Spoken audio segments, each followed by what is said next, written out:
speaker near you. It's the Part-Time Podcast with your hosts, Michael Belcher and Caleb Johnson. Welcome to the Part-Time Podcast, Episode 3. I'm one of your hosts, Caleb Johnson. And I'm Michael Belcher. Oh, very nice. Why did we ever hire an epic voice guy to do intros when you can do that? I have an epic voice. Why did we spend money on that? I mean, the guy we hired is great. Because I didn't want to do it myself. You got a future in voice acting, I think. I used to do it. Are you serious? Not professionally. But once in a lifetime. Bro, you really should have. Yeah. That's cool. I didn't actually know you could do that. Yeah, it's not hard. You can That's do it pretty too. neat. Hey, I should start our little timer thing. Oh, yeah. Yeah, We should start. We're good. ADHD's kicking in. All right, welcome to the podcast. Yeah. Yeah. All right. Welcome to Part-Time Podcast number 3. Number 3. Yes, and we've got a couple things we want to announce, just some formats, show change. Wow, ADHD is kicking in. Changes to the show format. For the 12 people that have watched the first anything that we've put out. Hey, it's changing. Listen, I was listening to a guy on YouTube the other day. Yeah. Pat Flynn. You know Pat Flynn? No. Maybe it wasn't Pat Flynn. But someone on YouTube I was listening to said, act like your audience that you expect down the line is already watching. Speak like you're speaking to 1 million people. It's positive enforcement. Hello, 1 million of you wonderful part-timers out there. Yes. Hello. Is it an insult if we call them our part-timers? No, because I'm sure they're probably only watching part-time. Yeah, well, that's kind of the goal, right? Right. The Part-Time Podcast, for those of you who don't know yet, maybe you just skipped to Episode 3 because Episode 1 wasn't there and Episode 2 didn't look interesting. You skipped right to Episode 3. So just as a brief explanation, the Part-Time Podcast is named such because, 1, we both work full-time. We're both full-time dads, and we podcast part-time. But also, the Part-Time Podcast is for part-time listeners. It's going to be an hour once a week, and it's something that you guys can listen to on your commute while you're at work. No offense to Joe Rogan. Love the guy. I can't take in 4 hours every day. Yeah, that's a lot. It's a lot of information. And it's not all that interesting. Oh, well, I think he's very interesting. No. I'm saying all 4 hours are not that interesting. Right. I'm saying like maybe 45 minutes to an hour is interesting. I can usually do about an hour and 20 minutes, and then I'm like, tap it out, buddy. Yeah. Yeah, he's a UFC guy, right? Hey, Rogan, Tap it out. Yeah, that's good. Watch me. Yeah. So yeah, this is a part-time podcast for part-time listeners. We hope that you enjoy your stay here. One of the things we want to mention right off the top is that for our first couple episodes, we've led with news. However, in the effort of getting news out on a more timely manner, right. We've decided that news is going to be its own once-a-week show. It'll launch separately from this episode, and it'll be 10 to 15 minutes of just your quick entertainment news, very much in the vein of the podcast. It's going to include essentially whatever we want, movies, comics, culture, etc., and just be about the current events in those spheres. Yeah. Except we'll be wearing ties. Yes, we might get a little formal up in here. Yeah. Yeah. Like real newscasters. Yeah, but we're going to have to loosen those ties eventually. Loosen the tie. Yeah, you know how it is. Yeah. That's some inside baseball. All right, so let's get started with the Part-Time Podcast. These main episodes are probably going to be closer to 45 minutes now, and we're just going to do a little bit of everything. Going to talk about what we want. We're going to make lists, rank things, talk about our favorite things of the week, and usually have some pretty wild opinions on stuff. So join us, part-timers, as we delve into the Part-Time Podcast Episode 3. 5, 4, 3, 2, 1, 0, and liftoff. Michael, take us away. Okay. Well, let's start off with, we talked about the new stuff, so top 5 things until we come up with a better name for this. Sure. So this is going to be one of our rotating segments where we're going to rank our top 5 something. And right now, the name of this segment is the top 5 things, or Fave Fives. Fave Fives. Fave Fives is not bad. If no one else helps us come up with something better, I think Fave Fives will be our winner. Yeah. However, we're asking you, dear viewer, please comment down below and tell us what the name of this segment should be. If you're on YouTube. If you're on YouTube. If you're listening on a podcast, please go find our email and send us an email. There we go. Our email address is theparttimepodcasttn. The letters TN as in Tennessee. theparttimepodcasttn@gmail.com. Send us a recommendation on what we should call this segment. Or if you're on YouTube, or if you're an audio listener and you're just like, wait, I can see these guys, get on YouTube and search for the Part-Time Podcast and leave a comment. Put if you send me an email and you put in your address, we will mail you a sticker as well. One of the logo. Yeah. Look at that. Yeah. All right. We will email. Wait, I should have looked at that camera because that's the camera. Yeah, we'll send you a sticker of our logo as a thank you. Exactly. It'll be in an unmarked yellow envelope with no cash. Yeah. Yep. If we pick yours. Yes. Yep. Okay. Yeah. Yep. Send us an email. Yep. But comment on YouTube. Tell us what the Fave Five should be renamed as. This will be a reoccurring segment where we take any topic and we list our top 5, compare and contrast, and talk about it. What is today's top 5? You made this chart's not editable. I can't add. I don't know what you did, but I can't change it. It's a screenshot from So of course I can't edit this picture. Google Sheets. Ah, okay. You can edit it in your mind. Why didn't you just Michael. add a table into the document? Because I'm not technologically savvy. Okay. Yeah. I'll have to show you how to. Yeah. Please Anyways, do. So today's top 5 is the subject is what? toy movies. Yes. Yeah, because we talked about Toy Story last week, so we just kind of hold over to this week is talking about toy movies. Right. Yeah. And when we say toy movies, we should explain we don't just mean movies with toy in the title. Like it could be based on a toy franchise, like the Transformers films, I think count. Movies based around board games, or just a movie that centrally features a toy. Yes. Yes. And we've made a top 5 list each of what our favorite toy films are. Yes. Do you want to go here? Do you want to go 1 through 5 or 5 through 1 for you, then me, or would you like to go 5, 5, 4, 4? You want to do it that way? I'll just list them off, and if there's anything interesting you want to talk about, then we'll go through mine, and then we'll go through yours. Okay, you first, then me. Yeah. Sounds great. Yeah. I have these written down in no particular order, so I'm not even going to number them. I'm just going to give you 5 movies that. Okay. Jingle All the Way. Yup. Yeah. Small Soldiers. Yup. Transformers: Rise of the Beasts. Ooh. Have you seen that? No. Hot take on your It's- part. Yeah, I think. we can go back to that Let's one. talk about That's that. really what I want to talk about. That's why I put it on there. Okay. Toy Story 4 Oh, see? and Toy Story. Okay. So we've got a little bit difference in our list here. Yeah. All right, so let's talk about this. These are your top 5 toy movies. Yes. Yep. If you were forced, gun to your head, to rank these, how would it spit out? Toy Story 4, Toy Story, Small Soldiers. No. Number 3 would be Rise of the Beast, Small Soldiers, Jingle All the Way. Okay. Yep. So for anyone who's really surprised that Michael has just ranked Toy Story 4 over Toy Story the original, go back and check out episode 1. Great advertisement for Episode 2. episode 2. Yeah. They can't watch episode 1. Yeah, good luck finding episode Yeah. 1. We won't let you. Yeah, that to me, not only is your inclusion of Rise of the Beast a hot take, but so is that ranking. So walk us through it. So Toy Story 4, if you've listened to episode 2, I think is the best of all the Toy Story movies. Mm-hmm. Then what did I say next? Toy Story? Mm-hmm. Because it's the original toy movie, really, in my opinion. And it's still great because of what it is, the first full feature-length computer animated movie, Sure. whatnot. And then Rise of the Beasts, because I think it's the best Transformers movie now. Sorry, Shia LaBeouf, I thought you were great, but it's good. Okay. If you haven't seen it, I don't want to ruin it because, man. And then Small Soldiers, because those guys were, it was just so good. Like the whole storyline between the two different sides of the soldiers, and then like the woodland creature toys and the Gorgonites. I can't believe you remember that. I completely forgot. Yeah. The Gorgonites and using that military chip in to help them become alive, and Right. the whole thing, the satellite dish at the end, they were still alive and destroyed all the other soldiers. I thought it was really great. And then Jingle All the Way with what was that, the Arnold toy's Schwarzenegger? name? No, I know. Oh, Turbo Man. Turbo Man. That's it. Yeah.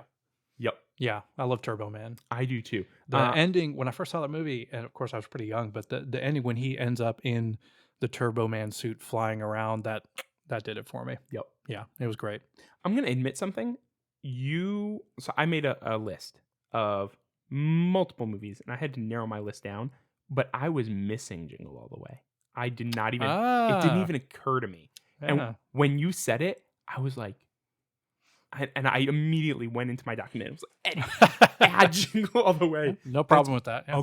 It is. A great movie and a great pull. Yeah. Good job. I didn't even think about that. Now, I'm sure, folks, as we go through these lists, you're going to be thinking, wow, they didn't mention X? Like, they didn't even think about this? It's possible. I completely forgot about it. It's highly possible that we forgot about some classics. So Yeah. get down there in the comments if you're on YouTube. That's another catchphrase. Right. If you're on YouTube. If you're on YouTube, comment down below. Tell us what we're missing because I'm sure there's something that we've forgotten. Yeah. However, there are a couple exclusions from your list that I'm surprised at that I think I'll cover with my list. Okay. Can you read honorable mentions? Let me before I jump there. to my top 5. My honorable mentions include Transformers the movie, 1984. Does that sound right? Just as 80s animated. Somewhere in the 80s. The original animated, Right. The first Transformers feature length. I am Optimus Prime. Yes, who, spoiler alert for a 30-year-old movie, dies, becomes one with the Matrix. That's not the Matrix as in like... No, right. Yeah.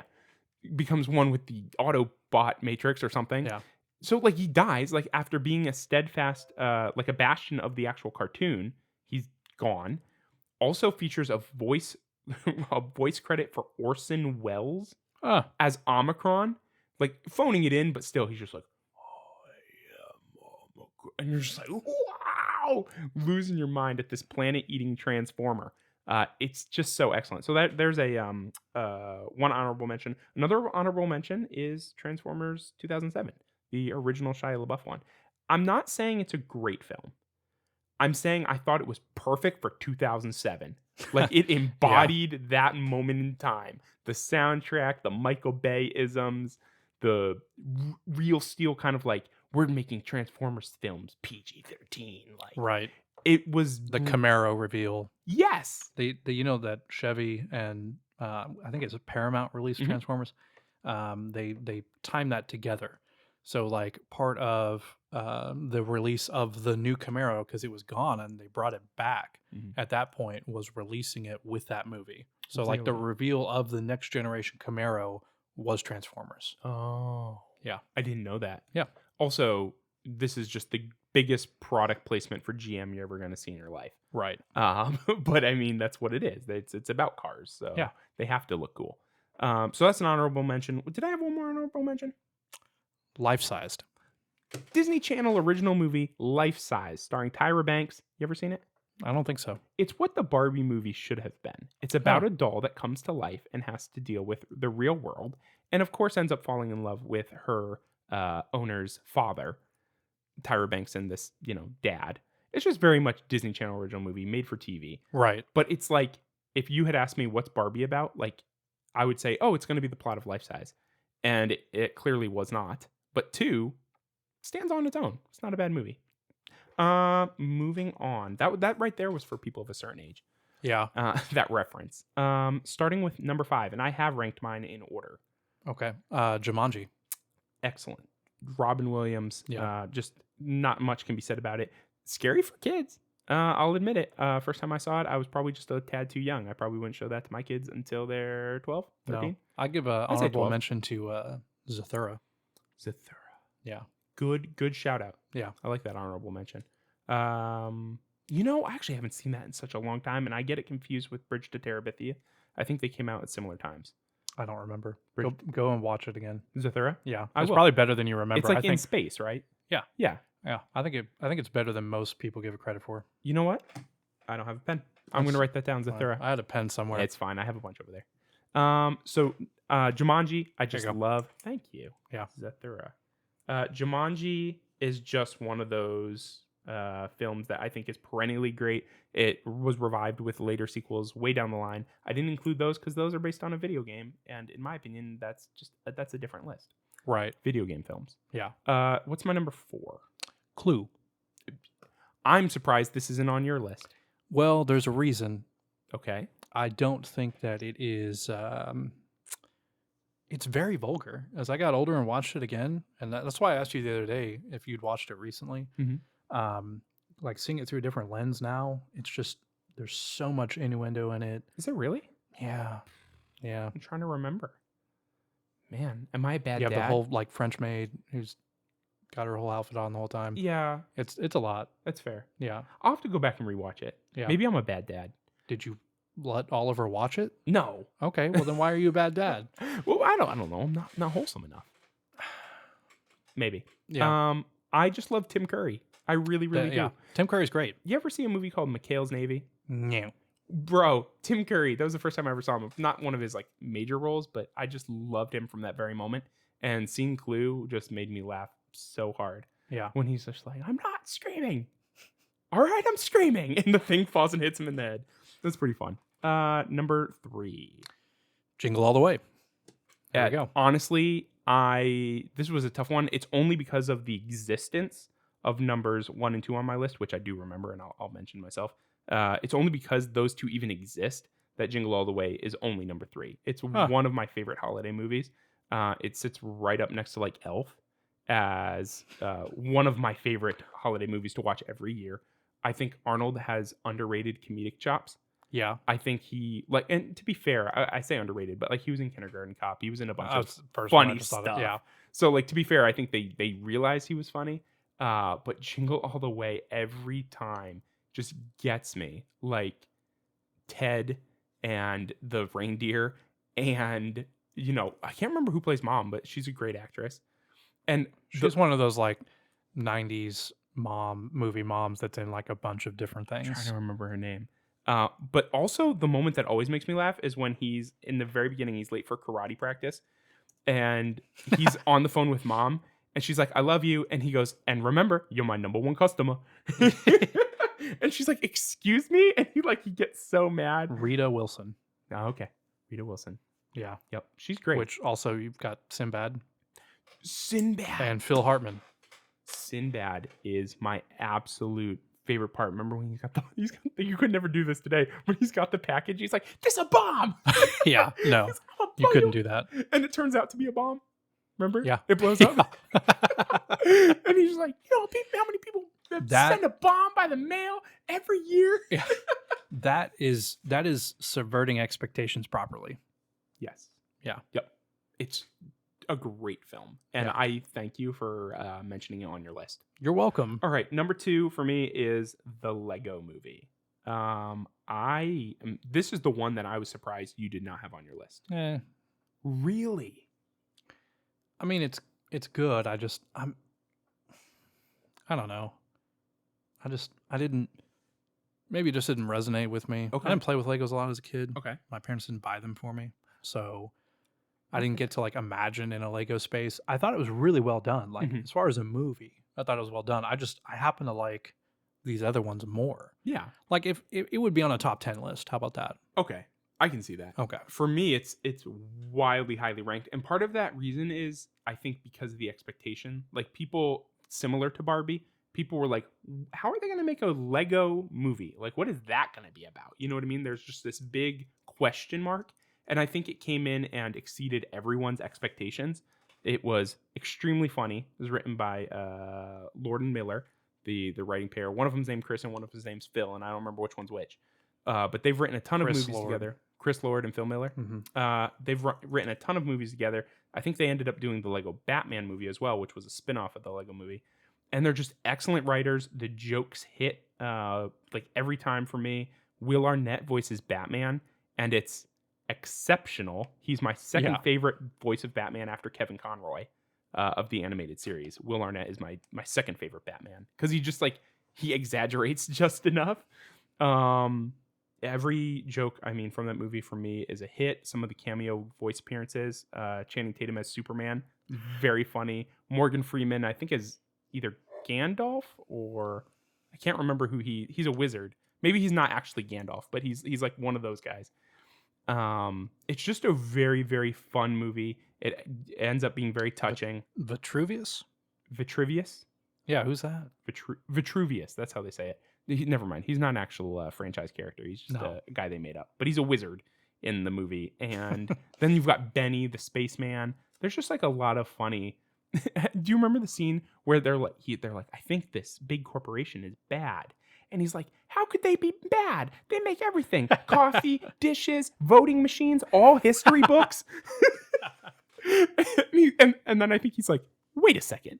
Like, I love that. I think he's, there's a lot of humor that really works for me. So, yeah. And then my number one, drum roll, obviously, is Toy Story. The original Toy Story is, like you said, it's the original toy movie.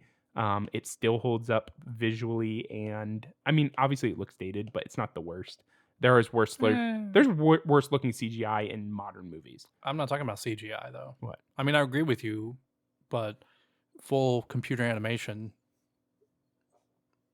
it's not great. All right, I think it holds up. I like maybe it's nostalgia. I think I have rose-colored nostalgia glasses. Yeah, watch 4 and then go watch 1. All right, I will. Okay. But 1 remains the classic in my opinion.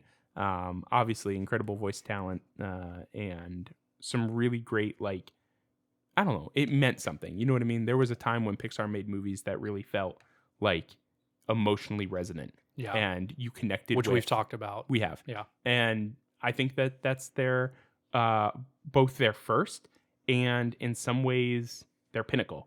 I think that they just hit the ball out of the ballpark there, and that's why it would be copied and sequeled for years to come. Exactly. Yep. All right, that's our top 5 things. If you think our top 5 things needs a better segment name, comment down below on YouTube if you're on YouTube. And we pick your name, we're gonna send you 1 free Part-Time Podcast sticker in an unmarked envelope. Exactly. Very cool. All right. Anything else we want to talk about our top 5s? No. All right. Yeah. No, I think we're good. Moving on. Yeah, let's move on.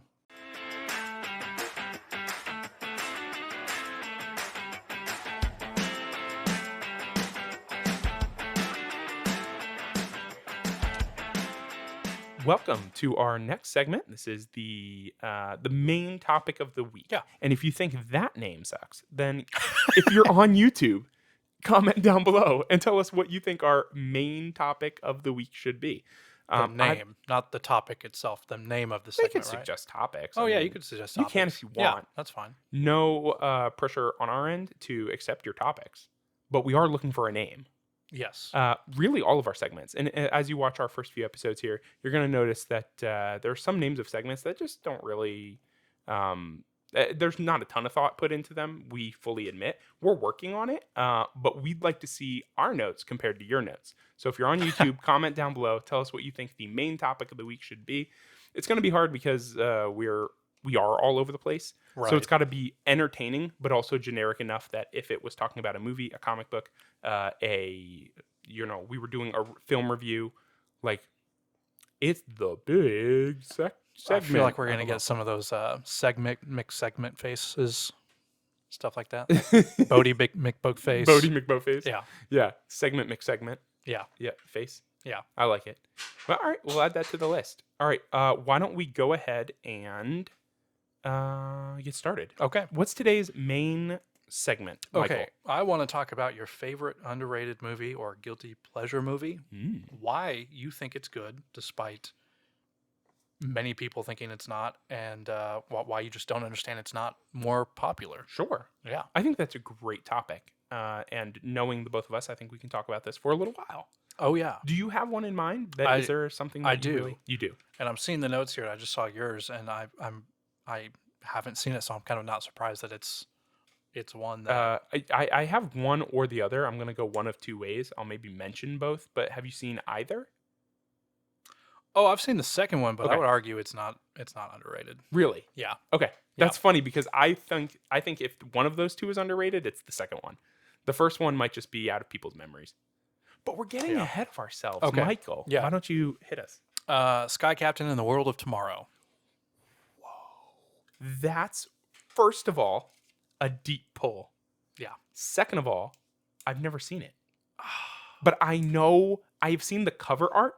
Like, there was a time of my life when I was, wandering around. Remember when Best Buy was the new hotness?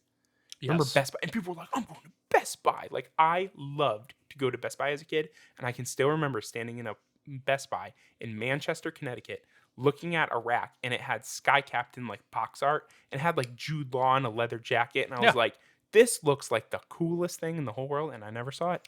So, for those of you that don't know, Sky Captain and the World of Tomorrow, often shorted to just Sky Captain, it came out in 2004. It's a science fiction adventure film written and directed by Carrie Conran, whatever. In his directorial debut, it's got Jude Law, Gwyneth Paltrow, Angelina Jolie, some other people maybe you've heard of.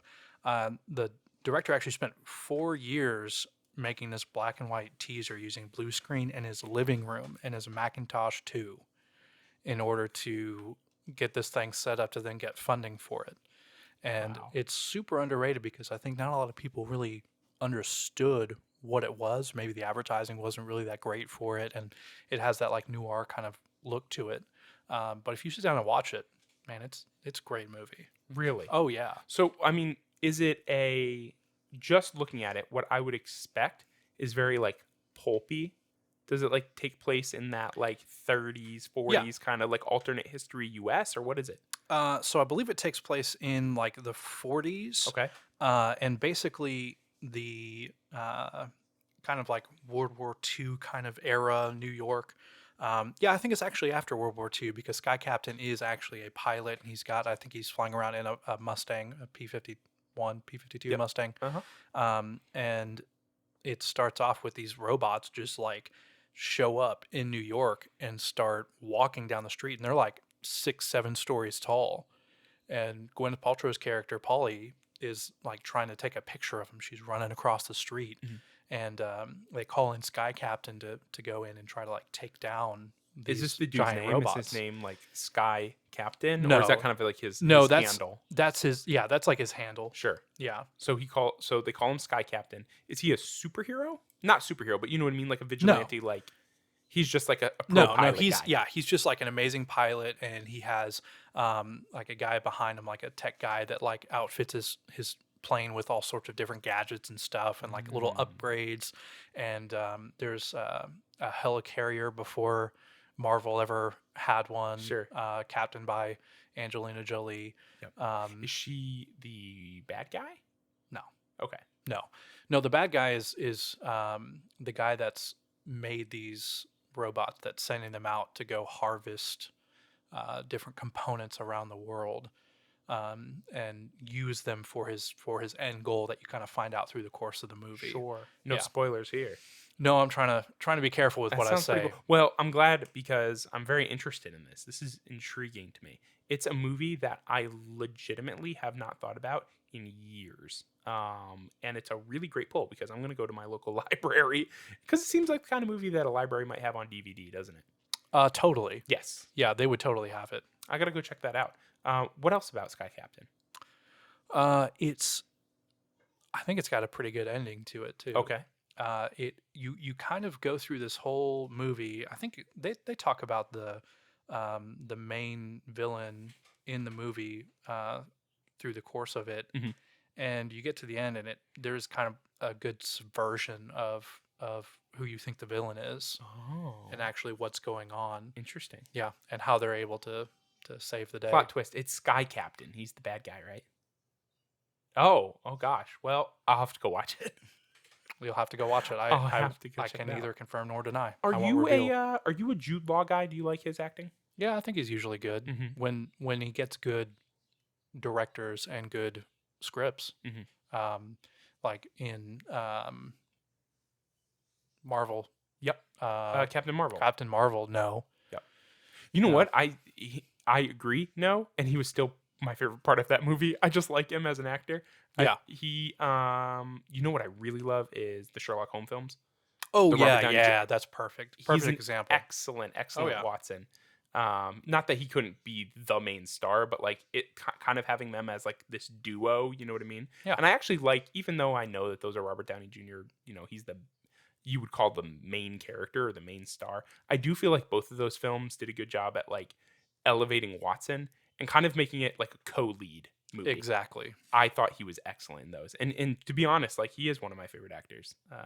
And he's one of those guys I tend to, I don't want to be rude, but like, forget. You're kind of like, and then when you see Jude Law, you're like, I love that guy. Yeah. Like, he's dope. He's so good. In a lot It's like of you his forget films. about him, and then you see a trailer or a movie that he's in, and he's like, oh, I forgot about him. I like Jude Law. I like that guy. Yeah. Yep. I do like Jude Law quite a bit. Anything else you want to say about that? How did it do box office wise? Do you know? Not good. Not good. That's part of the reason why. Yeah, it had a budget of like 70 million, and it pulled like 50 something. Oof. Yeah, which 70? even for I'll tell you what, though. For- For someone who made a Oh, trailer for- in his living room, Yeah. 70 million's like, good to job. get a $70 million budget. Yeah. Yes. Yeah. That's wild. Someone just thought, that seems like a wild time in cinema for someone to just be like, a studio would be like, yeah, we've seen your green screen trailer. Here you go. Like, Yeah. stuff has to be really like guaranteed successes these days to be greenlit. And one of my main complaints about Hollywood right now is that there's not enough risk taking. No. There's too much dependence on stuff that they On know is IPs. going to make. Exactly. Which arguably is not the case anymore, like with Indiana Jones. We are moving away from that, aren't we? Yeah. Here's Sound of Freedom outperforming. Yeah. Yeah.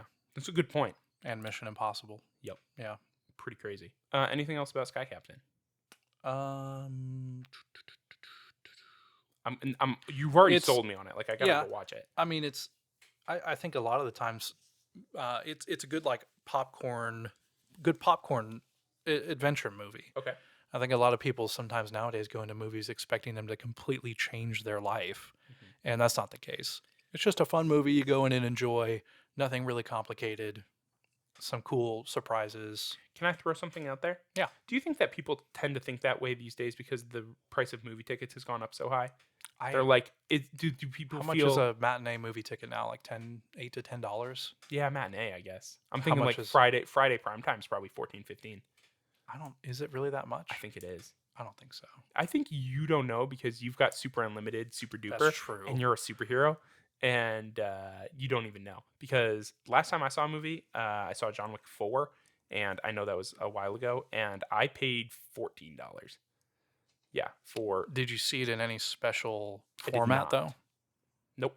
I saw it alone at midnight, which actually was great. It was so much fun, and by alone I mean with two other guys in the theater, and we just all chuckled at every cool kill. But yeah, I don't know. Maybe the price of the ticket is making people think like, wow, if I'm paying $14 for a movie, then this ought to be really good.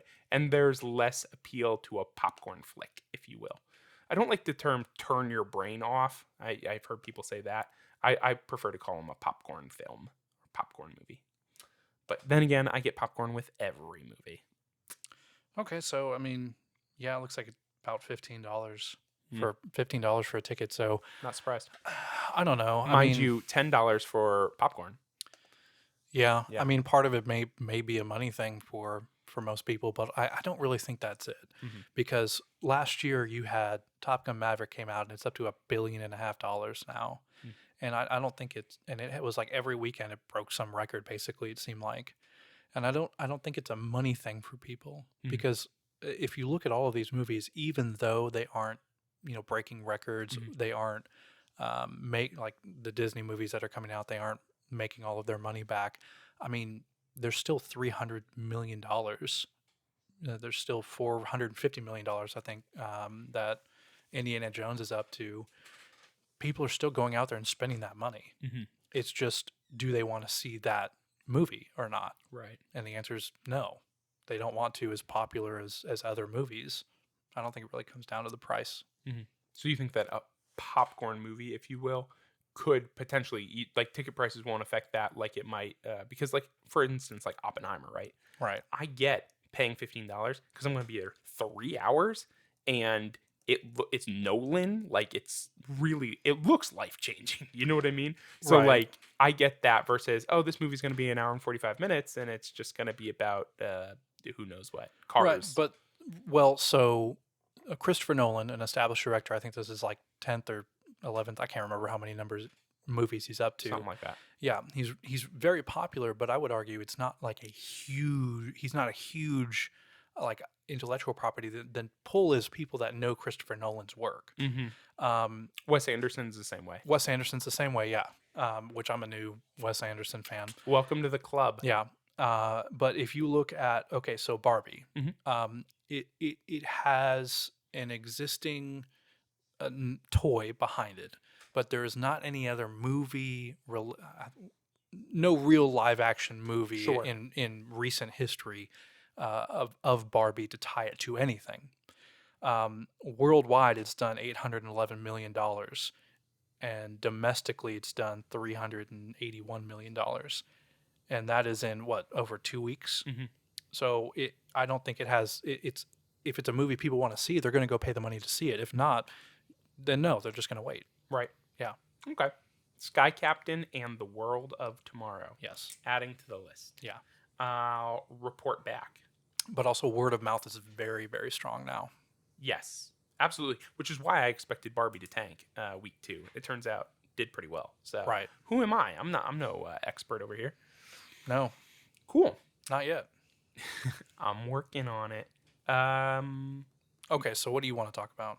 My underrated film. So I'm going to bring up one that I love, but I'm not sure is underrated, but based on your reaction, it is. So therefore, I will go with it. This is both an underrated film, in my opinion, and also a guilty pleasure film. And it's not even guilty, like, in the sense of, like, I know this is bad, but it holds a special place in my heart. You know what? You know what's a guilty pleasure movie for me? Fast and Furious Tokyo Drift. Well, that's a good movie. I mean, it's meh in my. I don't think it's like the world changing movie, but I will say that it's like, to me, it's a guilty pleasure movie. Like, I'll pop that thing on, that soundtrack hits, and you're just like, let's go. Maybe because you're not like a car guy. I'm not, and not like part of that kind of world, but me, who kind of leans more into that. That's a good movie. Okay. That's like probably top 3 Fast movies. Oh well, yeah. I'd put it number 3 in the Fast franchise, in my opinion. Fast Five's number 1. Is that the one with the bank robbery? vault? Yeah. Yeah, that's the best. That's one. number 1. Yeah. Absolutely. And it's also the first one with The Rock, and he just comes out in that giant goatee, and you're just like, oh yeah, let's go. Yeah. However, my underrated movie, and when I say guilty pleasure, it's not guilty, but it is just the movie. It's a comfort movie. That's the word I'm looking for. I love to watch The Great Escape from, I believe, 1963. Yes. Yes. What a stacked cast this film has. And also, if you're not familiar with it, The Great Escape is a story loosely based on a true story of Allied prisoners of war breaking out from a German prison camp during World War II. Oh, wow. Stalag Luft 3, I think. And it's, again, loosely based on based on comfort movie? Yeah, it is. It is. The acting in it, you would not believe. The star of the movie is Steve McQueen. And part of the reason that it's not super, like, it doesn't really adhere to the true story is because the American involvement in the breakout that it's based on was minimal. It was a lot of, I think, Europeans, Canadians, and British folks. There weren't and Steve McQueen in the film is 1, American, and 2, like, clearly the main character. Right. So they've kind of fictionalized it a little bit. But The Great Escape tells the story of the biggest breakout from a German prison camp in World War II. It's based on, if you ever seen Chicken Run, Chicken Run's almost a parody of The Great Escape. And in fact, I think they used the theme. The movie was scored by Elmer Bernstein. You know Elmer Bernstein? No. Magnificent Seven, Ghostbusters, Oh, some of his other work. Yeah. Just if you, I'm going to do a poor job, and if this doesn't go well, then edit this out in post, please.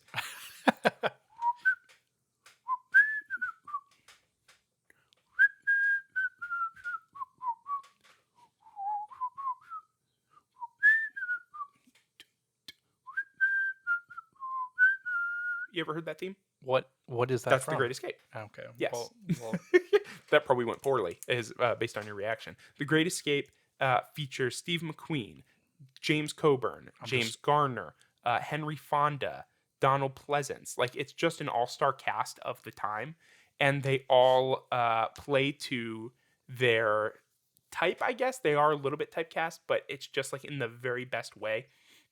And they all have a role in this operation. It's like, what if Hogan's Heroes wasn't a comedy?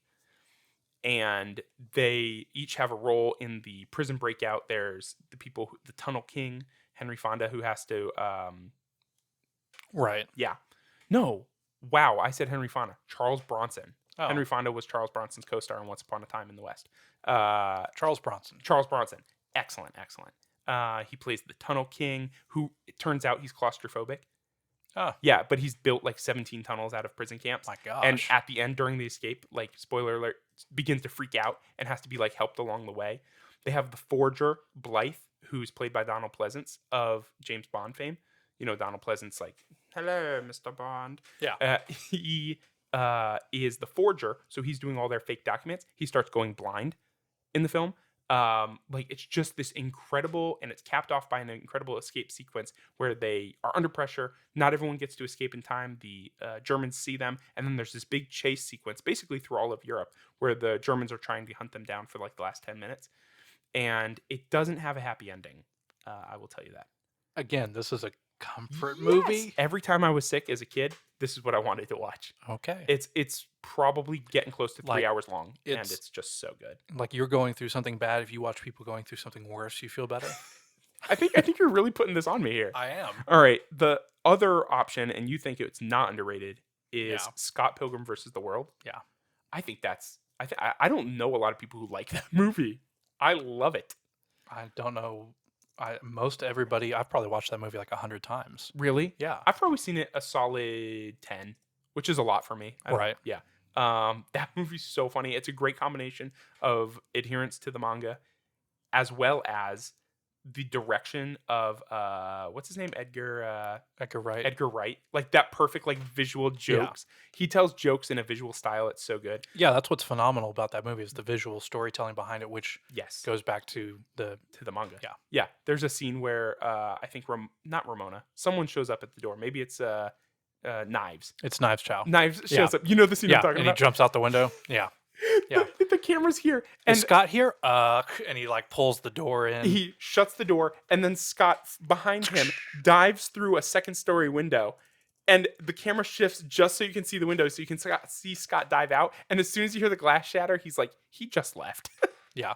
Well, the thing is, it's not as popular, I think, because when it initially came out, like box office wise, it didn't have big numbers, but it has a huge cult following behind it. Yep. It's one of those movies that like, it didn't do great at the box office.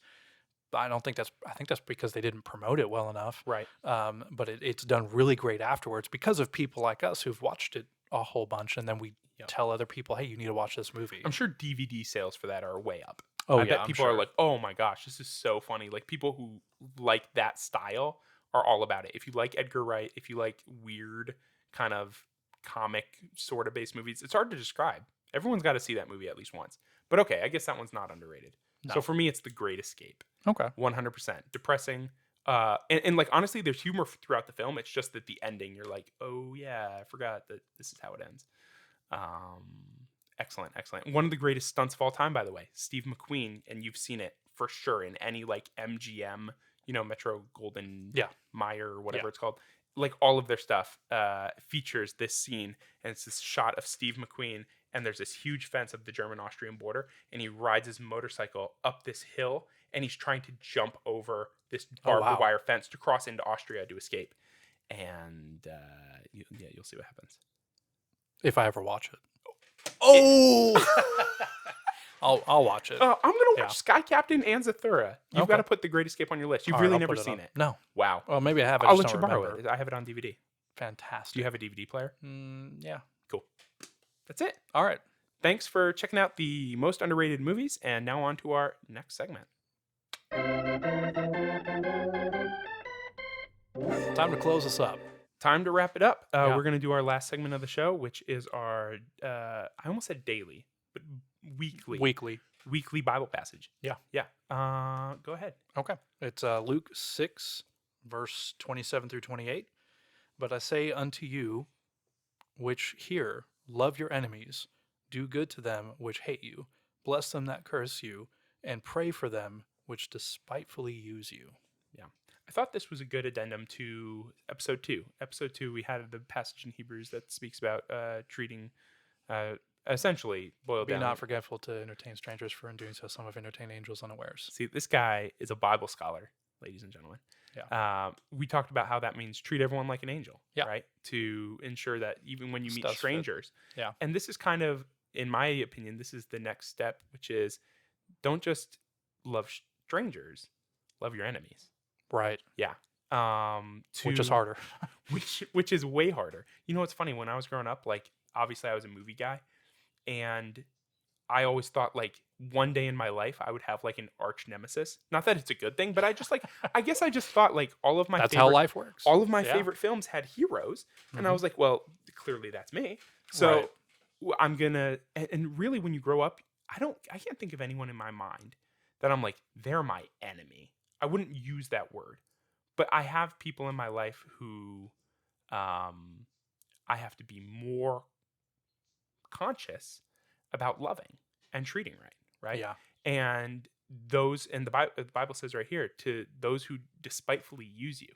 Right. Sometimes that could be workplace relationships. It could be not for you. You're cool. You're self-employed. I am. Yeah. Well, my boss is a jerk. Oh, terrible. Tell them to give you a raise. Okay. Yeah. Uh, like there are definitely those folks I think who, there are times, and for me, I think of like, I guess workplace or, and to be fair, I work in a great spot, so I'm not mad about it. But like, I can just think of the relationships I've had in the past, even in school and stuff, where it was like those people who would use you in a sense, you know what I mean? Right. And it wasn't always like super malicious, but it was one of these things where people would, you use your words against you or misrepresent you to someone else. There was a professor or there was a supervisor. Like in my old job, it was definitely not my current one, but my previous job was kind of like that, where there was like people who would say certain things because it was going to get them ahead with the boss. Right. And for me, I'm just like, oh, here I am kind of feeling used. Like people are like, hey, why isn't this, done? Why isn't this up to snuff? And I could have easily been like pointed and blamed. Yeah. But instead, love those and pray for those who would use you. You know what I mean? Right. What does that mean to you? I mean, I can't really say it better than what you just did. I mean, I think that's pretty well spot on. You think so? Oh yeah. Yeah. It's not just strangers. It's those who are not necessarily in your corner. Those are the people who we still need to continue to pray for and to love. Well, it's countercultural. It really is. To it goes back to turning the other cheek. If we love people that still wrong us, it shows that even if we wronged God, like He still loves us too. Right. Yeah. Yep. The Bible also later says that, in the Lord's Prayer, it says to forgive those who trespass against you. Yeah. Because he won't forgive us if we don't do that to others. The parable of the man who owed money. Exactly. That's something that's really, directly tied to this, is that we got to make sure that when we forgive 70 times 7. Yes. Yep. To completion. Love those to completion. Yep. The Bible isn't the number 7 in the Bible represents like completeness, 7 days of creation. Yeah, well, I think the 70 times 7 is not 490 times. It's like it's supposed to say, yeah, I think it's completeness. So he's basically saying, okay, yeah, 7, but you're doing it to complete to infinity. Mhm. So forever. Yeah. Yeah. The implication at the time by the disciples would have been, oh, you mean always. Yes. And that's exactly what he meant. Yeah. Yep. So remember to love those who may not always have your best interests at heart. People who may try to use you, they deserve the love and prayer. Yeah. Maybe more. Right. Absolutely. All right. Anything else you want to say before we close out? We're doing the danometer. Oh, the danometer. What?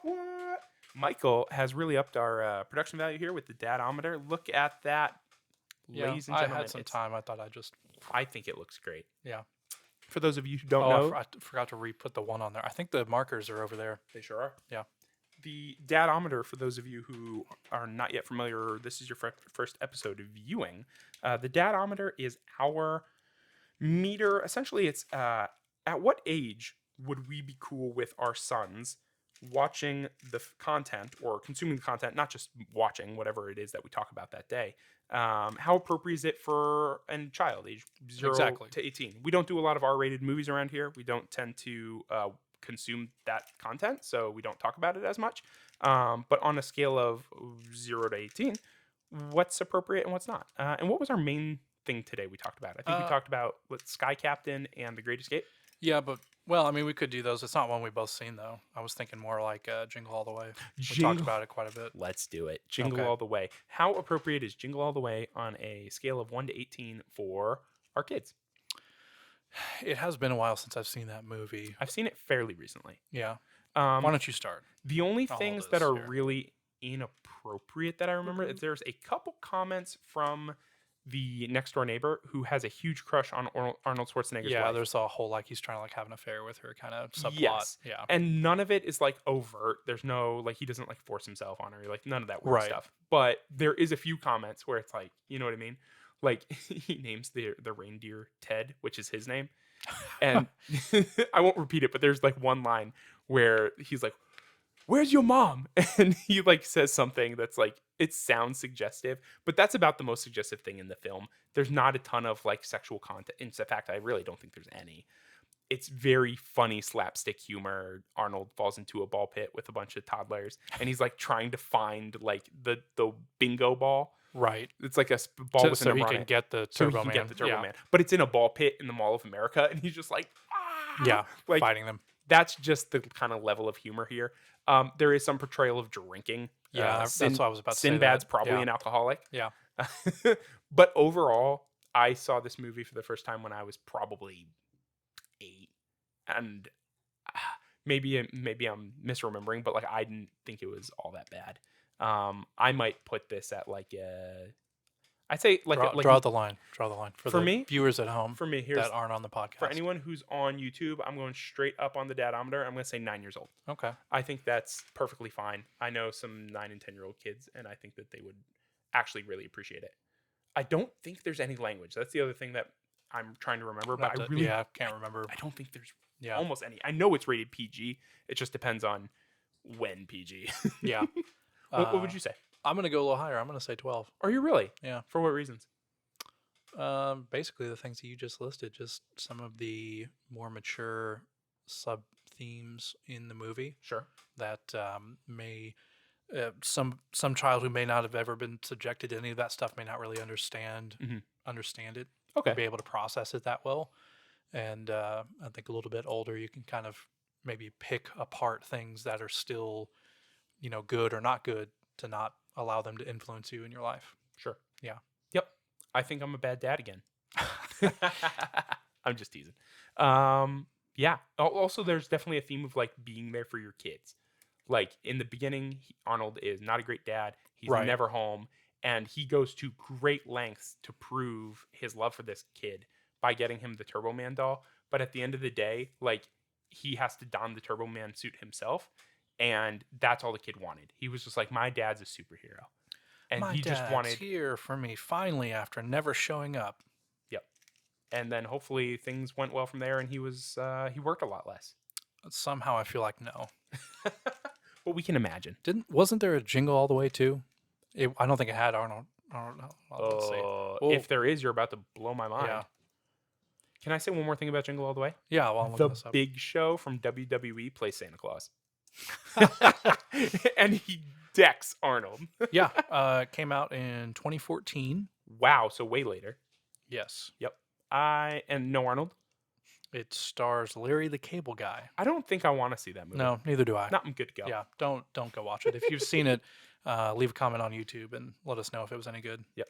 I wonder if he plays a guy who runs a tow truck business. No? No? Cars? Tow Mater? Come on. Okay. Get her done. All right. I think we're done. I think we are too. Yeah. All right. Have a good week. We'll see you guys Thanks next for time. watching Yeah. episode 3 of the Part-Time Podcast. We'll catch you right here, same time, same place, next week. Bye. Bye.